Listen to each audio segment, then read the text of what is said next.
Topoogst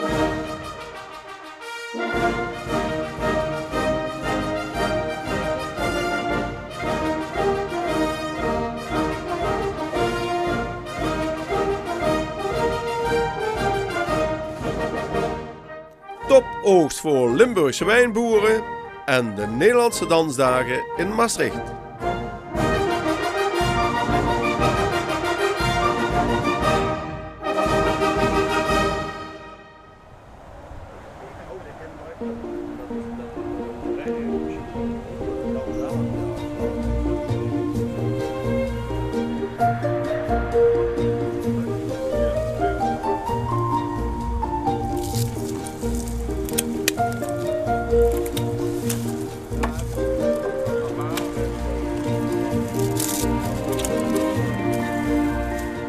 Oktober is wijnmaand, ook in Limburg en de pluk is in volle gang. We bezoeken 3 domeinen en die spreken allemaal van een topjaar, zeker als het gaat om de kwaliteit. Een zogezegd topjaar. Absoluut, ja.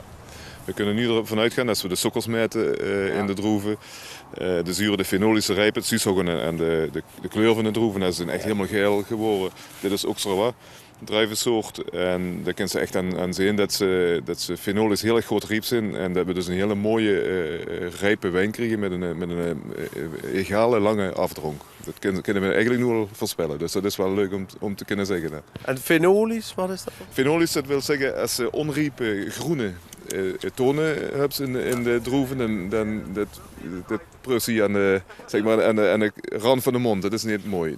Je moet een hele mooie, lange, diepe afdronk hebben met rijp fruit. En dat hebben we dit jaar absoluut. En de kwaliteit is vooral bepaald door de zon van de laatste maanden. Hè? Dat heeft de doorslag gegeven. Absoluut. Waar je een beetje schrik natuurlijk in de juni, toen het erg nat wordt. Maar de zon is nog niet in de bloei, dus voor de bloei maakt het dan niet zoveel uit. Ze hebben niet veel geleden van het vocht, zeg maar, in de tijd. En daarna hebben we fantastisch weer gehad naar de bloei. En met name op het einde hebben we zelfs zonnebrand in de druiven. Dat wil zeggen, je ziet hier, we doen de druivenzone ontbladeren om een luchtige loof van te krijgen, om veel zon erop te krijgen. Maar dit jaar in augustus wordt het zo warm dat er aan de zonkant, zeg maar, verbrand zijn. Dus dat is weer de andere kant van de geen grote schade. Geen grote schade, vooral geen kwaliteitsschade is sowieso niet, alleen opbrengstvermindering. Maar dan kallen we over 10% of zo. Dus dat valt wel net in. Ja. En dit is welke druif? Dit is Auxerrois. Dus de meest aangeplante druivensoort in Limburg. Zeer mooie wijn. We hebben toevallig vanavond een mosselavond hier in een restaurant in Toorn. Het past er perfect bij.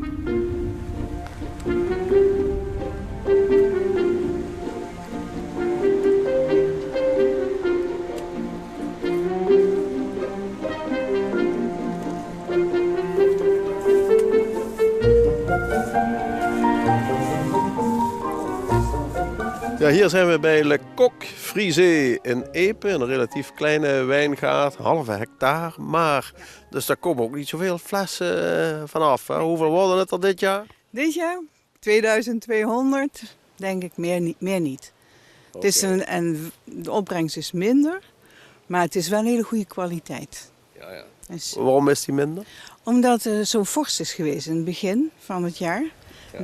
Bij de bloei is het allemaal afgegaan en het is ook daarna gaan regenen. Ja, veel zelfs. Heel veel. En gelukkig is wel daarna de zon gekomen.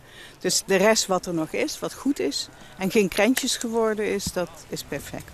Ja. Dus het houdt wel in dat er iets minder opbrengst is. Qua kwaliteit kun je spreken van een topjaar? Ja, prima. Het is perfect, maar minder. Ja.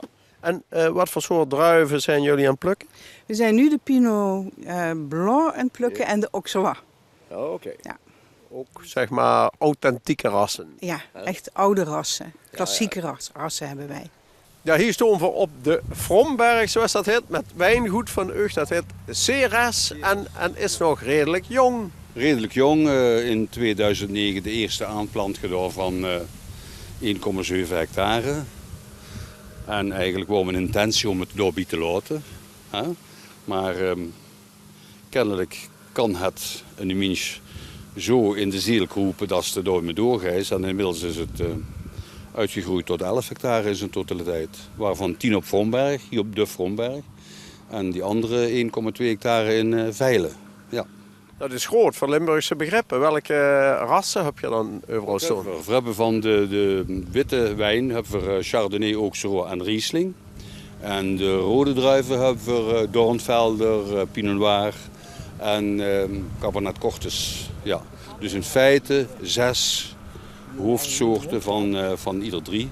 En dan nog een paar kleine proefrijtjes van andere soorten, maar dat is niet vermeldenswaardig. Ja. En je weet even de weinigen met een plukmachine. Dat is omdat het zo veel hectare zien dat het met de hand bijna niet meer te doen is. Ja, nou, ja, een volernter zeggen ze op het Duits. Hè. Hier hebben we het over een oogstmachine, plukmachine.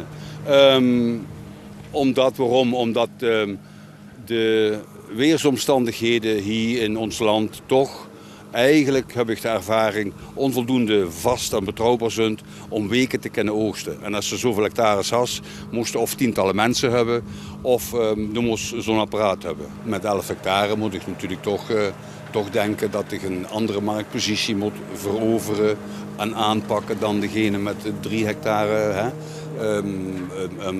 We zullen toch moeten zorgen dat we ook prijstechnisch een betaalbaar en een prettig product presenteren.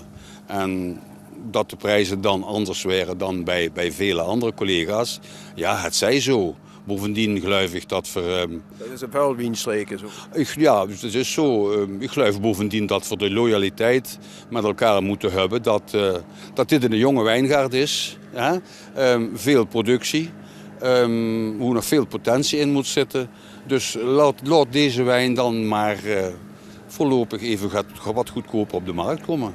Ja. Ja. Wie produceert? We denken dat we hebben het afgelopen jaar, 2015, hebben we 45.000 liter geproduceerd. En we hopen toch dit jaar door een 10.000, 15.000 liter bier kunt.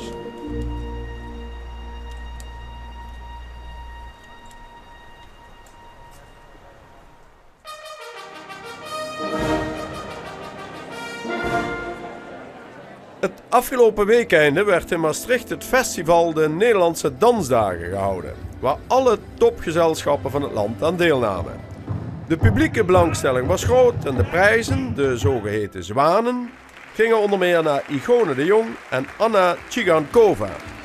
Ja, u zei het zelf al, het is wel spannend, want de eerste keer directeur van dit toch bekende en gerenommeerde festival. Ja, absoluut. Het is nu de 19e editie. Dus er is ook een hele historie al van vooraf gegaan. Dus ik moet er ook wel eigenlijk zorgen dat ik er weer bovenop kom. In die zin, het kent vele hoogtepunten in het verleden. En volgend jaar bestaan we 20 jaar. Dus dat wordt een groot feest. Dus dan gaan we een stukje extra uitpakken. Ja. Hoe staat het ervoor met het festival en met de dans in zijn algemeenheid in Nederland? Met het festival staat het heel erg goed. We kunnen allerlei stapjes maken om volgend jaar zeker, als we 20 jaar bestaan, uit te kunnen pakken. Dus we groeien als festival. En ook de dans in Nederland wordt steeds populairder, groeit ook. Maar we mogen ook wel wat trotser zijn, denk ik, op ons land, dansland. Want Nederland, dansland, staat eigenlijk aan de top. Internationaal gezien en hoort echt bij de top van de hele wereld. En dan heb je tegenwoordig ook van die televisieprogramma's met allemaal zeg maar talentenshows en zo. Heeft dat nog een bepaalde invloed op de dans als zodanig of staat het er helemaal los? Nee, dat staat er zeker niet los van. Ik denk wat heel erg leuk is dat je ziet dat de hele jongere generatie opgroeit met allerlei populaire dansvormen. En als voorbeeld toen ik ben begonnen toen ik 5 jaar was, toen waren er heel weinig jongens die dansten. Maar door al dit soort programma's zijn er natuurlijk legio jongens die nu gewoon zich ook durven te geven en gewoon dansen. Ja, dus het heeft wel echt een invloed. Hebt u nog, ik zou bijna zeggen wilde, maar in ieder geval nog spectaculaire ideeën voor de komende jaren? Ja, maar die ga ik nog niet allemaal verklappen. Maar tegen mij kunt u dat wel zeggen.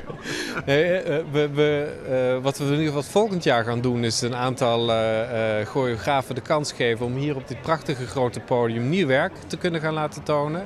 We gaan ook het hele historische perspectief dat we in Nederland hebben, wat er eigenlijk in een doos ergens weggestopt zit, gaan we allemaal eruit halen. En een dansmuseum hier in de stad bouwen, waardoor we ook onze rijke historie kunnen gaan blijven tonen. Dus de hele stad gaan we in beweging brengen volgend jaar. Dus ja, er zijn eigenlijk genoeg dingen waar we mee aan de slag gaan. Dan wordt het helemaal feest. Het wordt echt een groot feest, ja. And you told on stage that you came to Holland about 10 years ago. And how come? What was your ambition and still is? Yeah, this is my 10th season with the Dutch National Ballet. And I must say, as I said on stage, it's been an amazing journey. The repertoire is amazing. The company is on a great level. And I also see how the company has changed for better, much better. It was already a good company, but now it's really an amazing company. And it's great to be part of it and to participate in all these amazing creation processes. And the company has this free spirit. It's very innovative and very open to new experiences, which is very refreshing. So it's not dusty at all. It's always new.